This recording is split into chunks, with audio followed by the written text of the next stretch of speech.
Media మిత్రులకు, ఇక్కడికి వచ్చిన తల్లిదండ్రులందరికీ నమస్కారాలు. ఇది గ్రూప్ 1 రిక్రూట్మెంట్ పెద్ద ప్రశ్నంగా మాకు చేసినారు అందరు కలిసి. ఇక్కడికి మేము వచ్చింది ఎవరిని ఆరోపించడానికో ఎవరిని బ్లేమ్ చేయడానికో కాదు.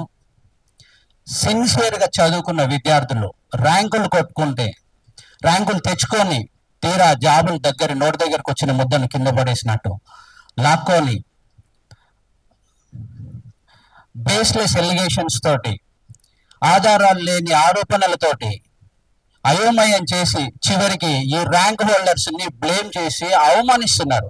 ఆ ఆవేదన తట్టుకోలేక అది చెప్పడానికి ఇక్కడికి వచ్చినాం.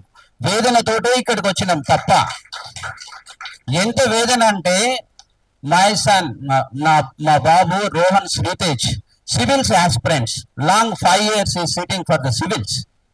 ఆల్రెడీ ఒకసారి ఇంటర్వ్యూ కూడా ఫేస్ చేసినాడు, సివిల్స్ ఇంటర్వ్యూ కూడా వెళ్ళినాడు.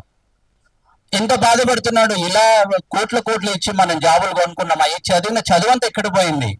పొద్దున లేచేటప్పటికి సోషల్ మీడియాలో ఒక ఆరోపణ, ఆల్ బేస్లెస్. అంత సిన్సియర్ స్టూడెంట్ని అట్లా అవమానిస్తుంటే తల్లిదండ్రులకి ఎంత బాధ ఉంటుంది.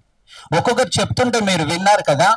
కూటికి కూడా లేదా రెక్కాడితే కానీ డొక్కాడని ఫ్యామిలీస్ నుంచి వచ్చి మేము ముగ్గురం ప్రైవేట్ జాబ్ చేసి, నా డాటరు వైఫ్ మేము ముగ్గురం ప్రైవేట్ జాబ్ చేసుకుంటూ ఆ బాబు చదువుకుంటాడంటే ఆ పట్టుదలను చూసి ఎంకరేజ్ చేద్దామని ఈ రోజు మేము చదివించినాం.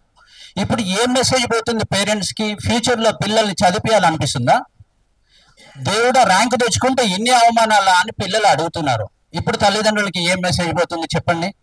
రేపు చదివించాలి, మా పిల్లల్ని గొప్పగా ఉన్నత చదువులు చదివించాలి అనుకునే తల్లిదండ్రులకి ఏం మెసేజ్ ఇస్తున్నాం మనం?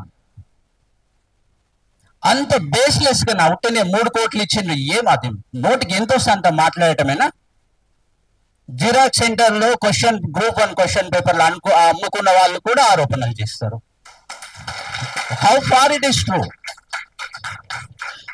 దీంట్లో ఈ ఆరోపణలు చేసిన వల్ల ఎవరికన్నా గ్రూప్ 1 మెయిన్స్ అంటే తెలుసా? రాసిందా గ్రూప్ 1 మెయిన్స్? ఎంతమంది ఆరోపణలు చేస్తున్నారు?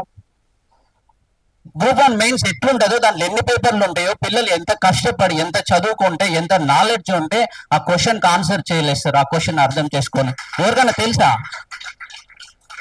బాబు ఏంది ఇట్లా అంటున్నారు అంటే, నీ తండ్రిగా నేనేం ఆన్సర్ చెప్పాలా?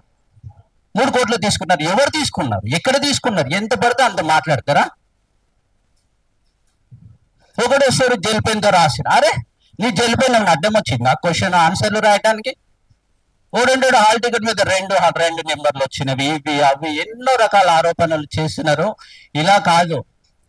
ఈ పిల్లల ఆవేదన చూసి నేనైతే తట్టుకోలేకపోతున్నా. ఒక ఫాదర్ గా 563 మందిని నేను అట్లనే భావిస్తున్నా, నా పిల్లలనే నేను భావిస్తున్నా. వాళ్ళు చదువుకొని ఇంత దూరం వచ్చినారు. ఎవరి డబ్బులు పెట్టి పట్టుదలతో వచ్చిన వాళ్ళు తప్ప పైసలు పెట్టి చదువుకున్న వాళ్ళు ఇక్కడ ఎవరు లేరు. వాళ్ళు ఇప్పటికీ ఇంకా మాకు వస్తాయి అనే ఆవేదనతోటి ఇంకా మేము ఫైట్ చేసాం. న్యాయం ఉంది కాబట్టి కష్టపడి చదివినాము, రాసినాము, ర్యాంకులు తెచ్చుకున్నాము. మా వంతు న్యాయం ఉంది అని వాళ్ళు పోరాటానికి సిద్ధమైతే దాన్ని కూడా అడ్డం వస్తున్నారు. ఎంతవరకు న్యాయం చెప్పండి? మీడియా మిత్రులు, మీరు చాలా పవర్ఫుల్, మీడియా చాలా పవర్ఫుల్. 4th estate, మీరు ఈ విషయాన్ని ముందుకు తీసుకెళ్ళండి. ఎంతసేపటికి చదువుకొని ర్యాంకులు రాని వాళ్ళు ఉన్నారు.